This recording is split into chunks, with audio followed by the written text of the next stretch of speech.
This is Versus. I'm JWMaher. That's Will Cohen. We're in the middle of another trilogy. Will, how you feeling? I'm feeling okay. Earlier today, I went to go see Wicked for Good. Obviously, black and green. That's why I'm hitting them. Uh, and it's kind of fitting that that we're covering this the same day I saw that, because this movie is just wicked terrible. It is. Hey, we're talking about Bull Shark 2. Not to be confused with Bull Shark or Bull Shark 3. This is Bull Shark 2. It's Bull Shark 2. I don't know what else to say. It is literally, I would say it continues from the end of Bull Shark 1, but it doesn't. No, that's it. Like the character that they insinuate dies in in Bull Shark at the end of Bull Shark 1 is there. He kind of gets away. He steps out of the water, whatever. But he screams at the end. Yeah, he right. Screams. I think he screams like he's in a fight, but but right, whatever. But not a scratch on him in this. Yeah, not a scratch on him. Not only that, but it's like it hits the reset button on Bull Shark, because at the end of Bull Shark, you've got Spencer's he's beaten his alcoholism. Things are good with he and his wife beat the shark by throwing a thermos full of C4 down his throat. The kid is okay. No, and he's an alcoholic again. The wife has left him. The son's 30.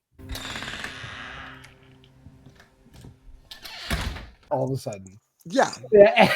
And he's not work. He's retired. The old police person isn't there anymore. The coroner's not there anymore. The mayor's not there anymore. His friend has his job. Listen, Bubba. It's my first day on the job, and I'm a bit nervous. All right. And now the sheriff's like an asshole for no reason. Dead? I mean, what the hell does it look like? It's an arm. And the mayor's dressed like a Don Johnson in the 80s impersonator. I don't know. Yeah, so it's like they explained that the mayor and the former police dude, because of the events of the first one, because of their negligence, not only did they lose their jobs, but they're in jail because of it, which I'm not entirely sure that would happen on a legal precedent, but I'm getting ahead of myself. They didn't do anything wrong. I don't think they didn't commit any crimes, but they didn't commit any crimes, but maybe in this weird part of Texas, gross negligence is punishable by jail time, which is weird that Ted Cruz is still running around. But I digress. But it's it's a shame that those characters are not here, because at least they made Bull Shark 1 interesting. There was this weird like Scorsese-ish vibe that they offered. It definitely was a vibe. And these guys, the new mayor and the new police chief, have the vibe of, we got two guys from the D squad of a good improv troupe, promised them Little Caesars pizza, and they acted on our film. Well, the new sheriff is the brother of the drunk fisherman that gets killed in the first movie. That's a throwaway line.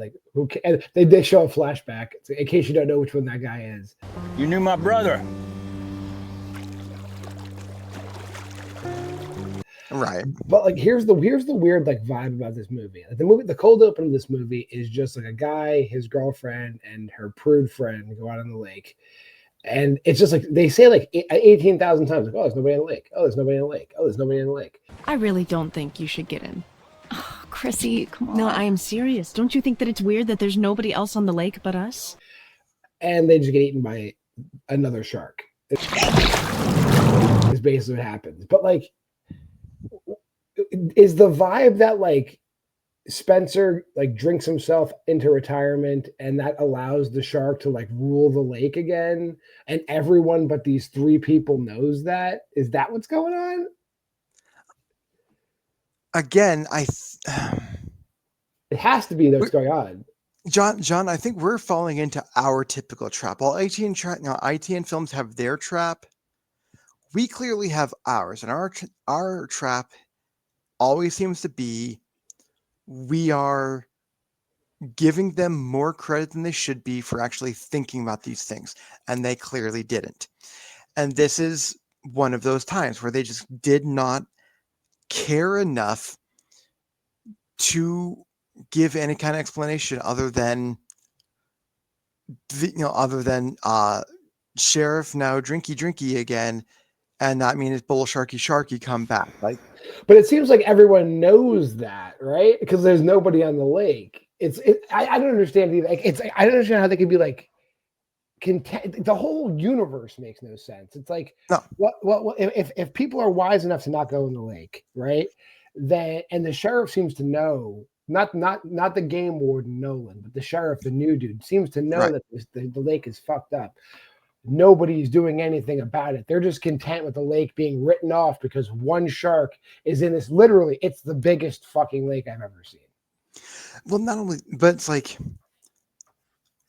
why, like, if all the events that went down in the first film, yeah.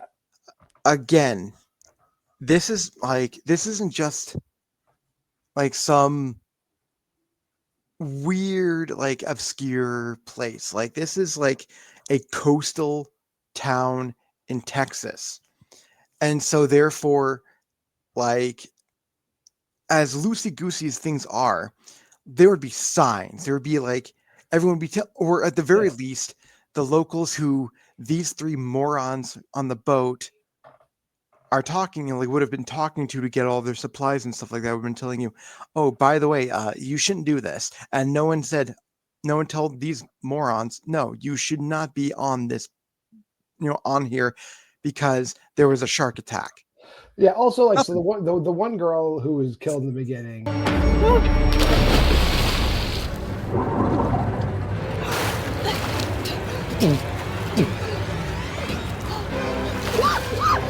Her mom is like looking for her, right?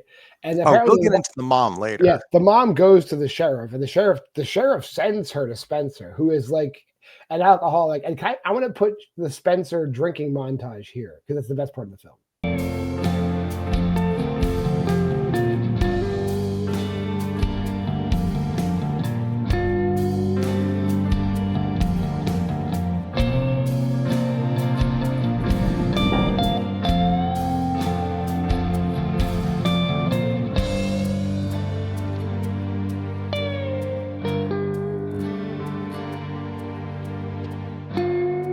Yeah. Okay. And he's like, fuck it. I'm done with that. And it buys into my theory of like they've written off this lake. But then, Spencer's just this great guy, alcoholic or not, and he decides to help the mom. So he re-enlists Nolan, who has just gone full Nolan. He's wearing like a Macho Man t-shirt. Looks like we're back at it again, Bubba. And he's ripped the sleeves off the game warden uniform. I got to just go full hog into it. The movie drags. Like, there's only those 3 kills in the beginning. It drags on for like an hour, and then Spencer and Nolan get in a boat and they go out and kill the shark. How do they kill the shark? I'm glad you asked. Nolan fills a syringe full of clonidine. What the hell is this? Am I supposed to stick it with this? Well, yeah, if you get close enough to it, just jump in there, poke it. And Spencer, I could have sworn it was Klonopin. One or the other. Klonopin wouldn't give the thing a heart attack, but I think clonidine would. Whatever. One of those drugs would kill a shark. And Spencer somehow manages to inject the shark with the drugs, and it is the funniest like shark death animation. It's like swimming, and then it goes bloop, and then it sinks.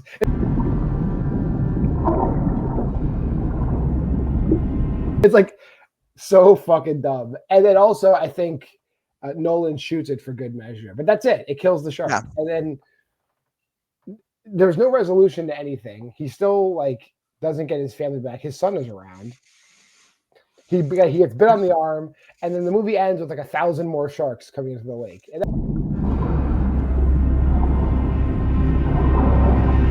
That's it. Which we know for a fact feeds directly into to the plot of Bull Shark 3. Yeah.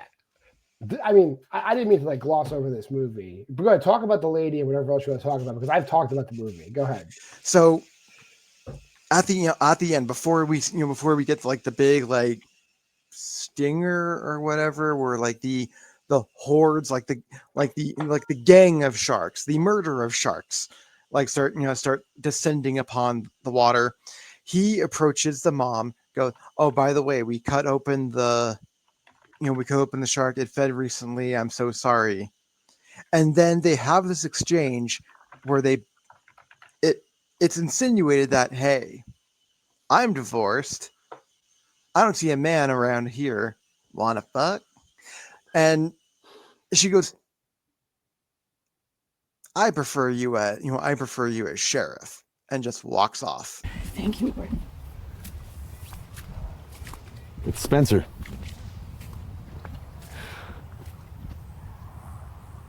I like Warden better.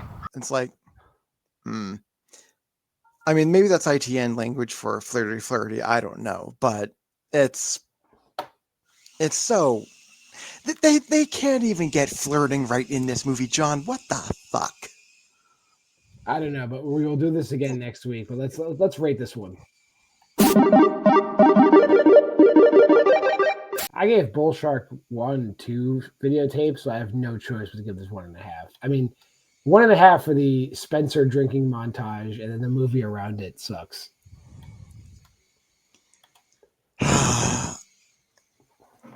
I feel like giving this, I gave this 2, and I feel like giving it 2 is maybe giving it too much credit. But here's my logic. This is like, I gave the first one 2.5. This film had nothing truly interesting about it, and it was just boring to watch.